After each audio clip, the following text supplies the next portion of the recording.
अस्सलाम वालेकुम व्यूअर्स, आप सबको एक दफ़ा फिर मेरे यूट्यूब चैनल में खुशामदीद। व्यूअर्स, आज हम इंशाल्लाह क्लास 9th की मैथमेटिक बुक स्टार्ट करेंगे। बहुत सारे लोगों ने कहा कि क्लास 4th से लेकर जो आगे आपने चैप्टर्स छोड़े हुए हैं उनको कंप्लीट करें, कुछ कह रहे हैं कि नहीं 9th क्लास से स्टार्ट करें।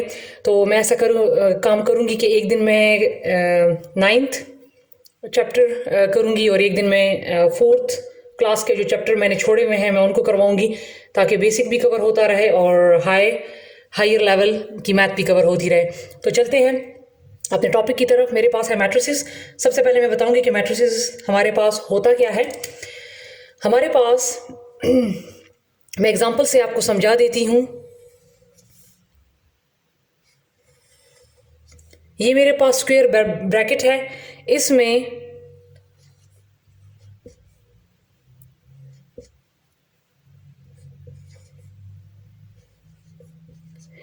ये 6, 5, 5, 10, 3, 2 ये मेरे पास एलिमेंट्स हैं और इसको मैंने स्क्वायर ब्रैकेट में लिखा है और इसको हम रिप्रेजेंट करते हैं कैपिटल अल्फ़ाबेट से, ABCD से, ठीक है। लेकिन वो क्या कैपिटल होगा, ठीक है। तो ये तो जो तमाम एलिमेंट्स हैं जो कि कॉलम या रोज में अरेंज्ड हों तो उनको हम बोलते हैं मैट्रिक्स। ये मैट्रिक्स है और मैट्रिक्स का प्लूरल जो है वो उसको हम बोलते हैं मैट्रिसेस, ठीक है। अब ये जो है ये मेरे पास मैट्रिक्स ए है। तो मैट्रिक्स वो होता है जिसमें तमाम नंबर्स रोज और कॉलम में अरेंज हों तो उनको हम बोलते हैं मैट्रिक्स, ठीक है। इसमें मेरे पास ये 10, 3, 2 ये एक एक जो है ये मेरे पास एलिमेंट और या हम इसको बोलते हैं एंट्री। इसमें मेरे पास रोज जो हैं ये हैं, ये मेरे पास जो हॉरिजेंटल लाइंस में हैं ये मेरे पास हैं रोज, और जो वर्टिकल हैं ये मेरे पास हैं कॉलम, ठीक है व्यूअर्स। तो ये मेरे पास हुआ मैट्रिक्स।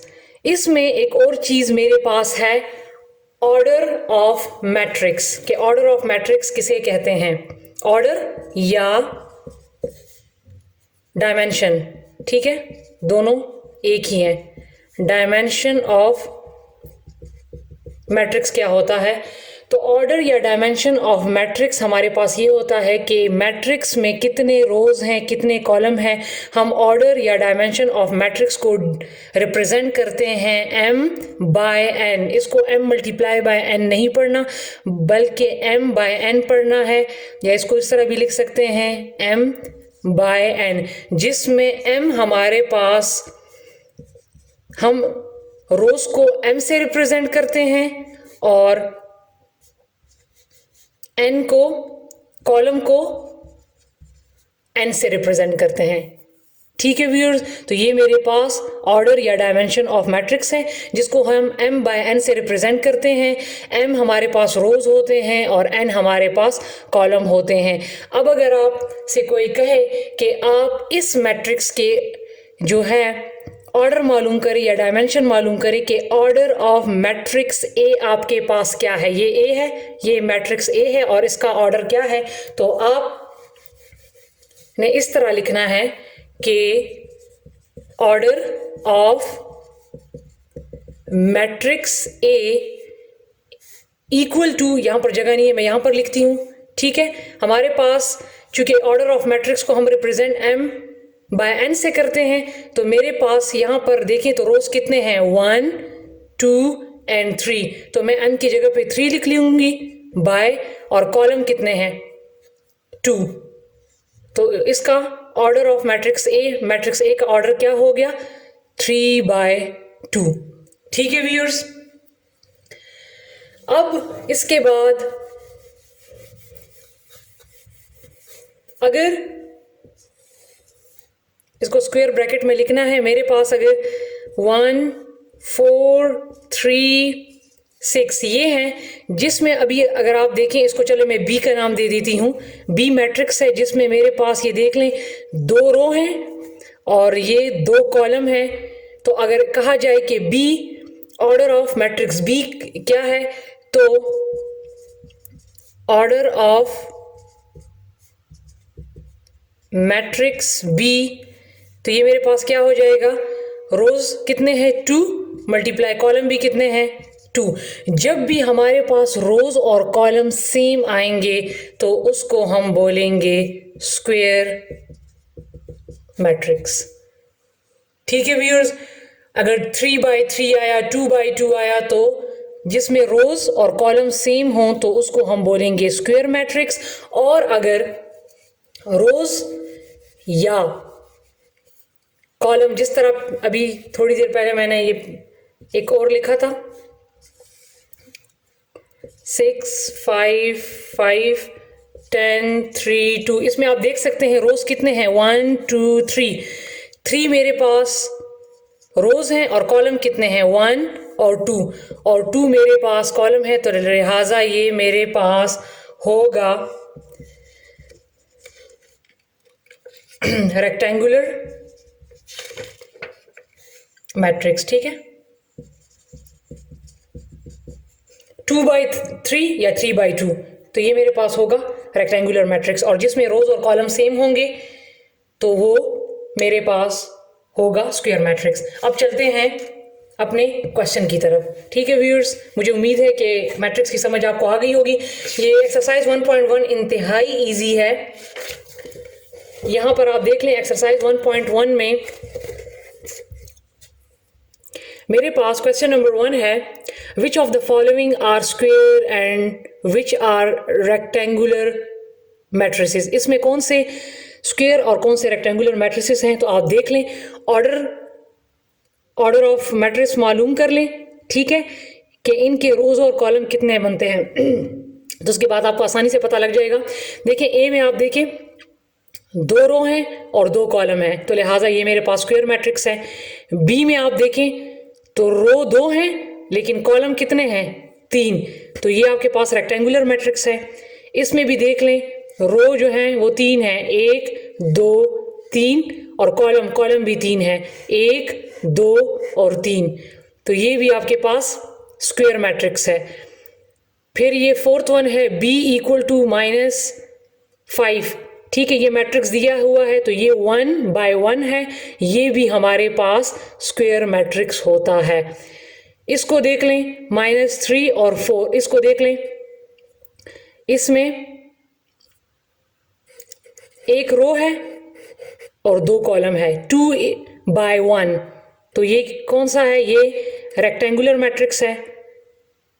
इसको देख लें ई को, तो ई जो है इसमें रो 2 है और कॉलम 1 है, तो ये भी मेरे पास रेक्टेंगुलर मैट्रिक है। ठीक है, तो ये मैंने आपको इसी तरह ज़ुबानी बता दी है। अब हम चलते हैं क्वेश्चन नंबर 2 की तरफ। ठीक है व्यूअर्स,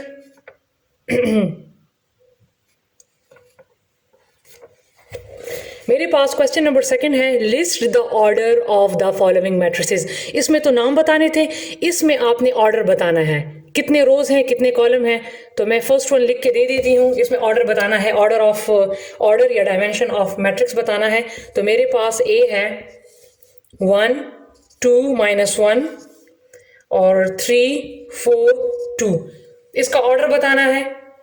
कितने रोज हैं, 2 रोज हैं, क्योंकि हमारे पास m/n होता है तो पहले हम रोज लिखते हैं। 2 रो हैं और कॉलम कितने हैं 1 2 और 3, और 3 हमारे पास क्या है, कॉलम है, तो 2/3 ये ऑर्डर इसका आ गया। ठीक है, ये हमारे पास इसका ऑर्डर आ गया, बस इसके बाद कुछ भी नहीं करना। इसका ये मतलब नहीं है कि इसको आपने मल्टीप्लाई करना है। ठीक है, ये हमारे पास m/n इसको हम बोलते हैं, m/n इसको नहीं बोलते। ऑर्डर के लिए हम m/n लिखते हैं, फिर जितने रोज हैं उसको हम m से डिनोट करते हैं और जितने कॉलम हैं उनको हम n से डिनोट करते हैं, तो ये इसका ऑर्डर आ गया। इसी तरह तमाम मैट्रिसेस को आप देख लें कि इसके ऑर्डर क्या बन रहे हैं। ये b वाला भी मैं बता देती हूँ, b = ये है -4, तो इसका ऑर्डर क्या होगा, जब भी आपके पास स्क्वायर ब्रैकेट में ये सिंगल टर्म आ जाए तो इसका ऑर्डर होगा 1/1। ठीक है, ये इसका ऑर्डर ऑफ मैट्रिक्स बी आ गया बाय 1, ये इसका हो गया। ठीक है, इसी तरह ये तमाम जो मैट्रिसेस हैं ये आप देख लें और इसके ऑर्डर्स को आप इस तरह लिख लें। अब हम चलते हैं नंबर 3 की तरफ। नंबर 3 मेरे पास है ए मैट्रिक्स मेरे पास गिवन है, गिव द फॉलोइंग एलिमेंट्स, और हमने फाइंड क्या करना है, A12 A23 A32 A43 A13 and A33। ये मैट्रिक्स हमें दिया हुआ है, ए मैट्रिक्स दिया हुआ है। तो मैं लिख लेती हूँ A इक्वल टू, ठीक है, मेरे पास गिवन है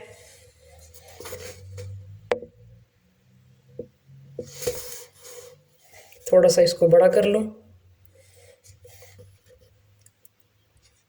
3 - 2 2 - 3 2 5 1 4 -4 0 5 and 6।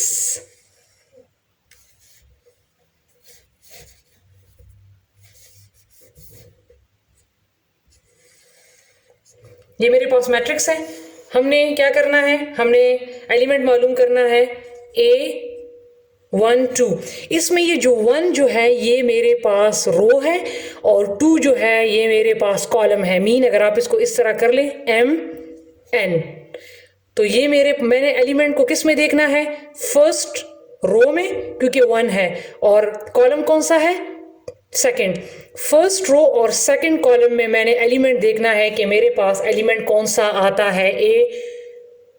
फर्स्ट रो और सेकंड कॉलम का मेरे पास एलिमेंट क्या बनता है, तो मेरे पास फर्स्ट रो ये है, ठीक है, और 2 मीन सेकंड कॉलम मेरे पास ये है, ये फर्स्ट है और ये सेकंड, तो ये मेरे पास सेकंड कॉलम है, तो इसका एलिमेंट मेरे पास बनता है 2।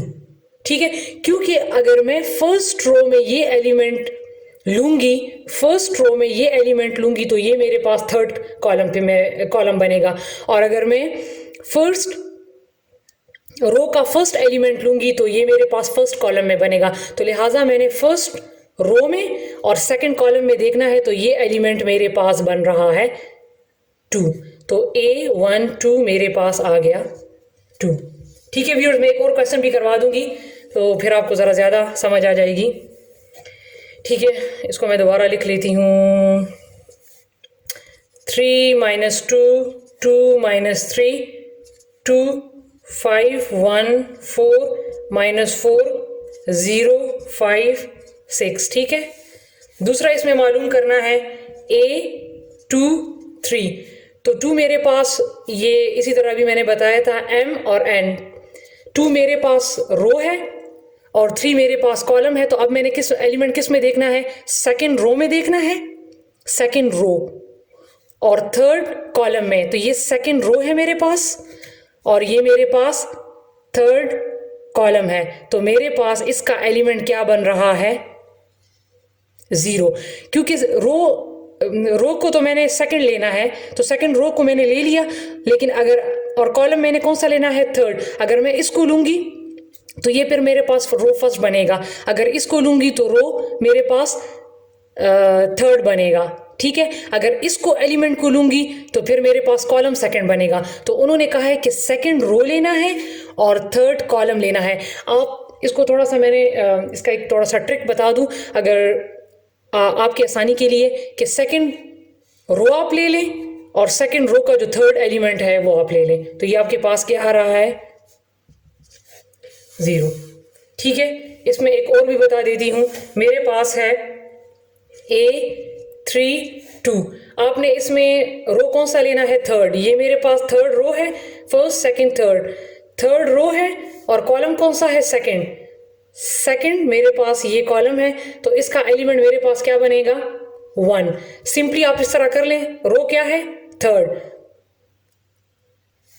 रो थर्ड ले लिया और थर्ड रो का सेकंड एलिमेंट कौन सा है, 1।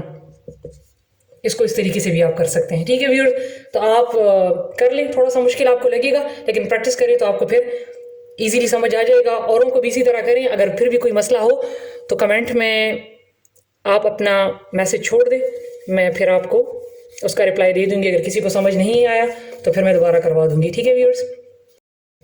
जी तो व्यूअर्स, अब मेरे पास क्वेश्चन नंबर 4 है कि which of the following matrices are equal. ये 4 मैट्रिसेस दिए हुए हैं, हमने देखना है कि इसमें कौन कौन से मैट्रिसेस इक्वल हैं। तो मैं क्वेश्चन लिखती हूँ। ए मेरे पास है 2 1 5 3, बी मेरे पास है 2 4 5 3 और सी मेरे पास है 1 + 1 4, 3 + 2 2 + 1 और डी मेरे पास है 2 1 4 + 1 3। अब आप देखिए ए में कौन से एलिमेंट है 2 5 1 3। अब आपने देखना है इसमें 2 5 4 3 है, तो ए तो बी के बराबर बिल्कुल नहीं आ रहा। अब अगर हम इसको देख लें, इसको हम सॉल्व कर लेते हैं, तो हम देखते हैं कि ए जो है वो सी के बराबर आता है या ए जो है वो डी के बराबर आता है। तो मैं इसको पहले सी को सॉल्व कर लेती हूँ। 1 + 1 2, 4 अपनी जगह पे, 3 + 2 5 एंड 2 + 1 3। तो ए और 3 को देख लें, ये भी इक्वल नहीं है क्योंकि इसमें यहाँ 1 है, यहाँ पे 4 है। डी को मैं कर लेती हूँ, तो 2 1 4 + 1 5 और 3। तो अब आप देख सकते हैं कि ए में भी 2 5 1 3 है और डी में भी 2 5 1 3 है। तो लिहाजा आप लिख लें कि ए इज इक्वल टू डी।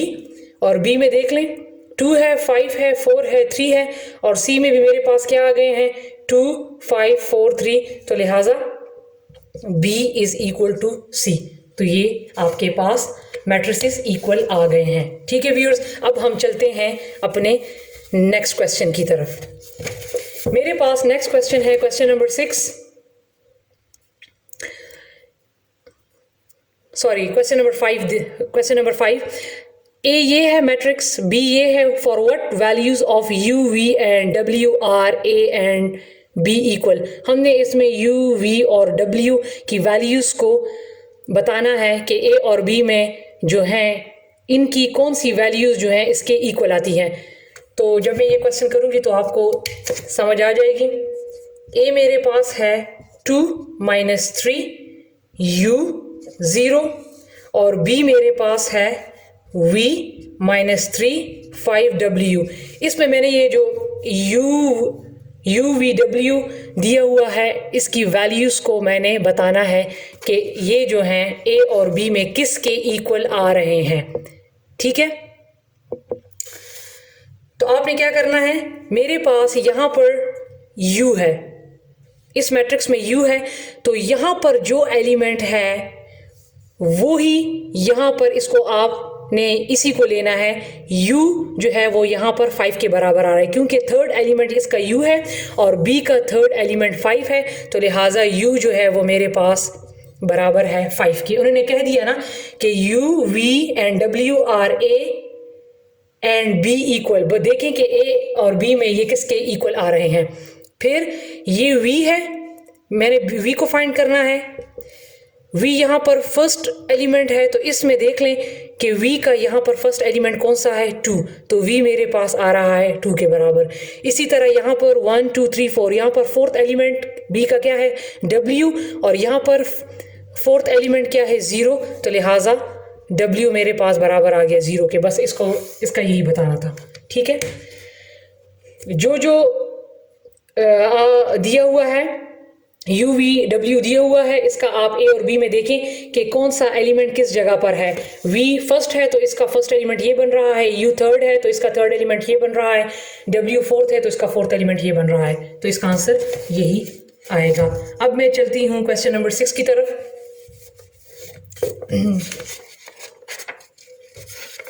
मेरे पास इसमें क्वेश्चन नंबर 6 है,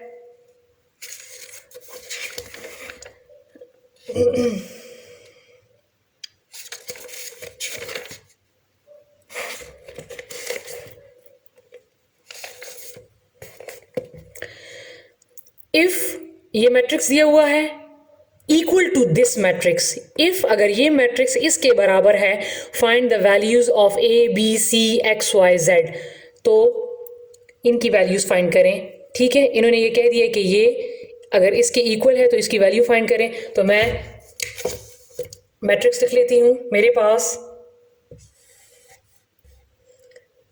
x + 3 - 6 b minus 3, z plus 4, a minus 1 minus 21, 2y minus 7 0 0। इन्होंने कहा है कि ये इक्वल है किसके, यहाँ मेरे पास जगह नहीं है तो लिहाजा मैं यहाँ पे लिख लेती हूँ, किसके इक्वल है, 0 minus 6, 2b plus 4, 6 minus 3 minus 21, 3y minus 2, 2c plus 2, और ये है 0। ठीक है, इन्होंने हमें ये दे दिया है जी। तो व्यूअर्स अब मैंने इसमें वैल्यूज़ फाइंड करने हैं, ठीक है, ए बी सी और एक्स वाई जी। तो मेरे पास फर्स्ट टर्म यहाँ पर क्या है, x प्लस 3। तो इस मैट्रिक्स में फर्स्ट एलिमेंट x प्लस 3 है, तो लिहाजा इसमें ही आपने वही देखना है। तो यहाँ पर फर्स्ट एलिमेंट क्या है, 0। इन्होंने कह दिया है कि ये मैट्रिक्स इसके बराबर है, तो लिहाजा x प्लस 3 इक्वल टू 0। और x की जब वैल्यू फाइंड करूँगी तो x को अपनी जगह पे रखा, इक्वल टू प्लस 3 उधर चला जाएगा तो मेरे पास आ जाएगा माइनस 3। तो लिहाजा मैंने x की वैल्यू फाइंड कर ली, x की वैल्यू मेरे पास आ गई है माइनस 3। अब मैंने क्या करना है, z की वैल्यू फाइंड करनी है। तो देखिए फर्स्ट रो है, फर्स्ट रो में ये सेकंड एलिमेंट है, तो ये फर्स्ट रो में सेकंड एलिमेंट क्या है, 6। तो z प्लस 4 इक्वल टू 6 के बराबर, ठीक है। z अपनी जगह पे 6 अपनी जगह पे 4 उधर चला जाएगा तो माइनस हो जाएगा, तो z इक्वल टू 2। तो मेरे पास z की वैल्यू भी आ गई है 2, ठीक है। इसी तरह मैंने अब फाइंड करना है y की वैल्यू। तो यहाँ पर 2y माइनस 7 है, ये इसके बराबर होगा। जो यहाँ पर एलिमेंट होगा उसी को यहाँ पर इसके बराबर आपने लिखना है, ठीक है। 2y माइनस 7 यहाँ पर है, और फर्स्ट रो का थर्ड एलिमेंट, और यहाँ पर फर्स्ट रो का थर्ड एलिमेंट ये है 3y माइनस 2। 2y अपनी जगह पे, 3y इधर आ जाएगा तो माइनस 3y हो जाएगा, इक्वल टू माइनस 2 अपनी जगह पे, माइनस 7 उधर जाएगा तो प्लस 7। 2y से 3y माइनस करें तो आ जाएगा minus y, equal two plus minus minus 7 से 2 माइनस करें तो आ जाएगा 5। हम नेगेटिव साइन जो है वो कांस्टेंट के साथ लिखते हैं, तो y is equal to minus 5, ठीक है। तो y की वैल्यू भी फाइंड हो गई है माइनस 5। अब हमने किस चीज़ की वैल्यू फाइंड करनी है, a b और c की। तो यहाँ पर देखें, यहाँ पर मेरे पास है, यहाँ से मैं a की वैल्यू फाइंड करूँगी तो a माइनस 1 इक्वल टू, यहाँ पर a माइनस 1 मेरे पास माइनस 3 के बराबर है। तो a अपनी जगह पे, माइनस 3 अपनी जगह पे, माइनस 1 उधर जाएगा तो प्लस 1 हो जाएगा। a equal to minus plus minus, तो जब 3 से 1 माइनस करेंगे तो 2 आ जाएगा, और साइन बड़ी रकम का। तो a की वैल्यू भी फाइंड हो गई, आ गई है माइनस 2। अब b को फाइंड करना है, तो b माइनस 3 किसके बराबर है, यहाँ पर equal to 2b plus 4। b अपनी जगह पे, 2b को इधर ले आए तो माइनस 2b हो जाएगा, प्लस 4 अपनी जगह पे, माइनस 3 उधर ले जाएं तो प्लस 3 हो जाएगा। तो b से 2b से b माइनस करें तो b आ जाएगा 1b, और साइन बड़ी रकम का तो माइनस, इक्वल टू 7। हम साइन जो है वो नंबर के साथ लगाते हैं, कांस्टेंट के साथ, तो b इक्वल टू माइनस 7। तो b की वैल्यू भी फाइंड हो चुकी है। अब हमारे पास आखिर में रह गया है c।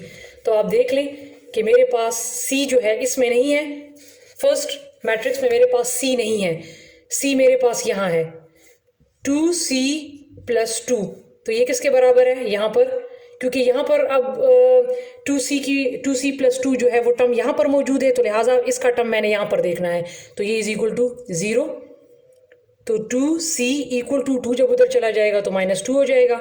अब मैंने c की वैल्यू फाइंड करनी है, तो c के साथ 2 मल्टीप्लाई हो रहा है, तो 2 यहाँ भी डिवाइड हो जाएगा, 2 यहाँ भी डिवाइड हो जाएगा, तो ये आ जाएगा, c की वैल्यू आ जाएगी माइनस 1। तो लिहाजा मैंने तमाम वैल्यूज़ को फाइंड कर लिया है, ठीक है व्यूअर्स। अब लास्ट क्वेश्चन है, लास्ट क्वेश्चन भी आप इसी तरह ही इसको करना है, ठीक है व्यूअर्स। तो ये था हमारा एक्सरसाइज 1.1। इंशाल्लाह इसके बाद एक्सरसाइज 1.2 स्टार्ट करेंगे। मिलेंगे अपनी अगली वीडियो के साथ, तब तक के लिए अपना बहुत सारा ख्याल रखिए। अल्लाह हाफिज़।